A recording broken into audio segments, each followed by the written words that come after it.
Kembali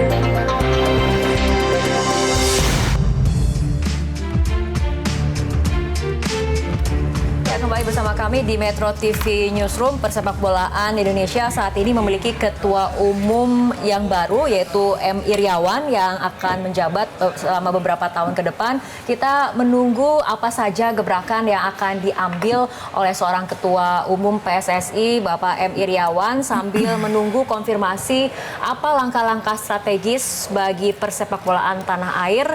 Kita akan beranjak terlebih dahulu karena ke akan isu bergabung yang sesaat lain. lagi di Metro TV Newsroom ya, dengan ketua PSSI yang baru. Kita masih menantikan kehadiran dari luar studio, Ketua Umum PSSI yang baru, Muhammad Iryawan. Sesaat lagi ya, sabar pemirsa. Tapi sebelumnya kita akan beranjak dulu ke isu lainnya, yaitu mengenai gedung sekolah yang ambruk. Kita dengarkan terlebih dahulu pernyataan dari Presiden Jokowi berikut ini. Ya kualitasnya pasti jelek. Jembatan ambruk, itu kayak gini-gini karena ini. SD ada yang ambruk, gedung. Karena apa? Ya ini, gini-gini ini.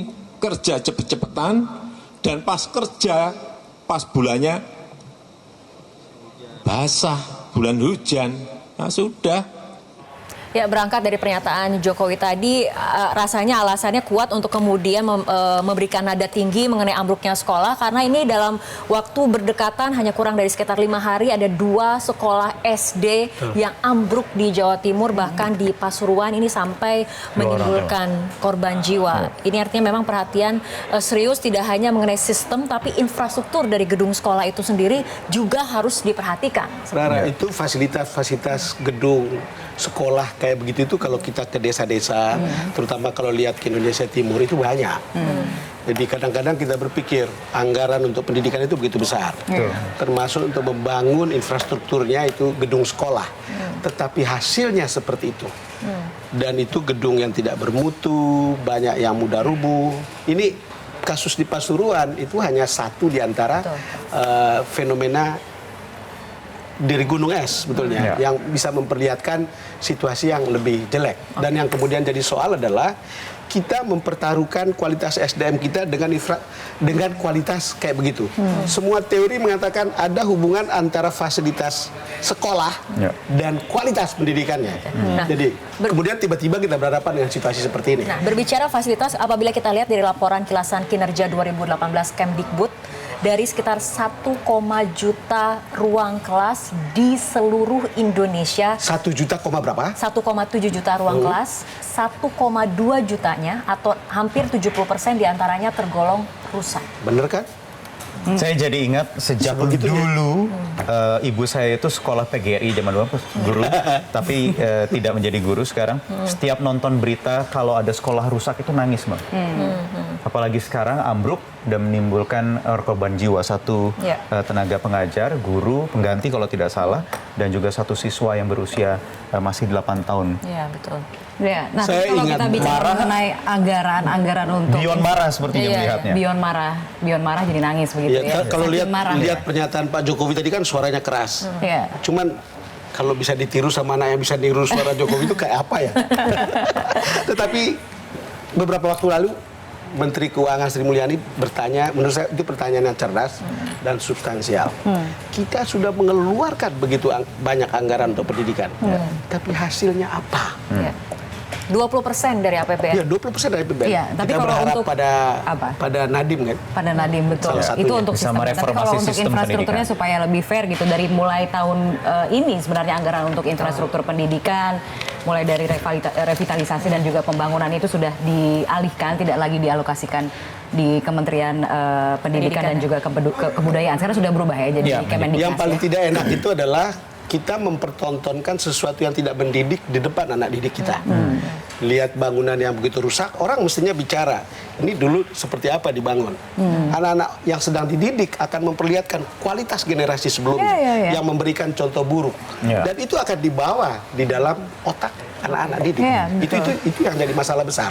Hal yang selama ini mungkin tidak terlalu banyak disadari, tetapi anak-anak itu selalu merekam gejala-gejala seperti ini atau fakta-fakta seperti itu dibawa ke hidupnya. Jadi kalau dulu dipikir bangun ini cukup begini saja mutunya, ya nanti kemudian akan dibawa terus-menerus karena orang tidak melihat presiden yang lebih bagus. Bang Don, hari ini Mendikbud Nadiem Makarim juga telah datang ke Pasuruan dan kemudian sempat mengunjungi keluarga korban. Dan kita harapkan ini tidak hanya menjadi sekedar kunjungan, tapi juga ada langkah konkret dan strategis ke depannya. Karena apabila kita lihat ini pengawasan standar bangunan serta keamanan sekolah ini sebetulnya merupakan kewenangan serta tugas dari pemerintah daerah masing-masing. Seharusnya safety learning environment ini yang harus kemudian dipatuhi dan dijalankan oleh pemerintah daerah, terutama apabila kita berbicara memang mengenai gedung sekolah. Dan ini berbicaranya adalah sekolah dasar.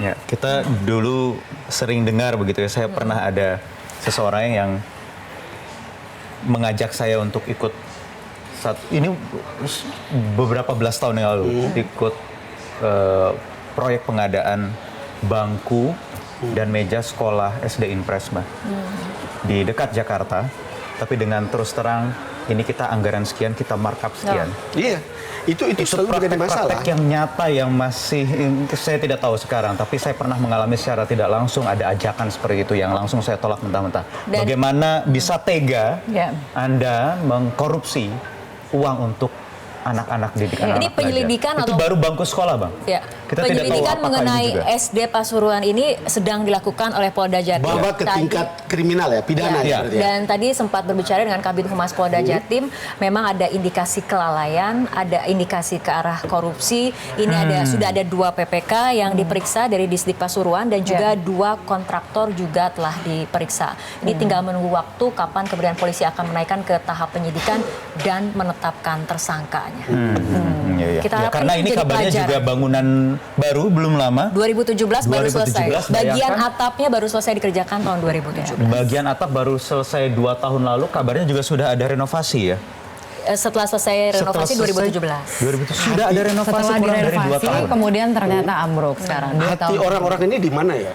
Saya tidak. Hati orang-orang seperti ini, apalagi untuk pendidikan, menurut saya itu sebuah pertanyaan yang apa ya, susah.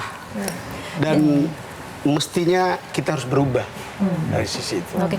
Ini untuk mindsetnya mungkin karena proyek begitu ya, Bang? Iya. Mindsetnya karena proyek. Jadi kalau Presiden Jokowi marah tadi itu karena mindset itu harus diubah. Iya.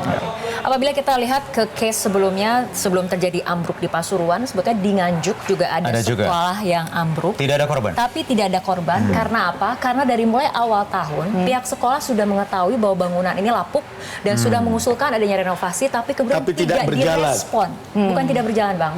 Tidak direspon. Melaporkan ke dinas, ke suku dinas terkait. ke Pemkapnya juga, ke pemerintah daerah setidaknya. Kemudian tapi belum ada respon, setidaknya tidak dalam waktu dekat. Padahal usulannya sudah dilakukan sejak kelemahannya, Rara, kelemahan dari sistem proyek seperti ini, itu sering juga mengabaikan partisipasi orang tua murid. Karena kan orang selalu menunggu di tender ada proyek ini, ada uangnya. Padahal mestinya kalau mengikut sertakan orang tua peserta didik, mestinya itu bisa ditanggulangi lebih dulu oleh orang tua murid untuk bisa menyelesaikan. Jadi jangan membiarkan itu saja, jangan membiarkan itu berlalu begitu saja. Itu juga menjadi masalah budaya kita, masalah mental kita itu jelek untuk yang begini. Dan itu tidak menolong kita untuk naik kelas. Dan lebih repot lagi, soal mental ini yang menjadi PR besar juga untuk Nadiem Makarim sebagai Mendikbud untuk mereformasi sistem pendidikan kita yang itu dia Bang dan tadi katakan mengubah mindset itu betul. Sejak dini, sejak awal gitu kan di usia pendidikannya sejak sekolah dasar bahkan menumbuhkan kepedulian paling tidak ya. Dari partisipasi dari orang tua itu juga menjadi penting. Bagaimana kemudian mereka juga menunjukkan kepedulian dan mereka juga ikut menyuarakan aspirasi dan supaya hal-hal seperti ini tidak tidak terulang kembali. Ini sangat menyedihkan sekali. Saya tidak membayangkan orang tua yang menjadi korban. Banyak orang mengkritik penunjukan Nadiem Makarim sebagai Mendikbud ya. Ya. Tapi menurut saya ini adalah sebuah terobosan. Iya. Ya. Jokowi berani keluar dari situasi itu. Selama ini kritik tentang kualitas pendidikan kita itu Tapi paling dari tidak- situ ke situ saja. Iya, iya. Nah, kalau terus-menerus seperti ini, kita going nowhere. Tapi paling tidak Pak Nadiem bisa melihat langsung ini kasus-kasus atau masalah Iya. seperti ini Kita adalah tunggu, masalah tapi yang paling terobosan tidak dan kalau kita langkah bicara konkret dan paling tidak kalau strategisnya. kita bicara Baik. mindset, kita bicara tentang kurikulum ikut di dalamnya. Iya, Maka iya. sekarang Oke. dikurangi pelajaran cukup banyak. Oke, Betul. baik. Oke, tetaplah bersama kami pemirsa Metro TV Newsroom akan segera kembali dengan membahas topik menarik lainnya.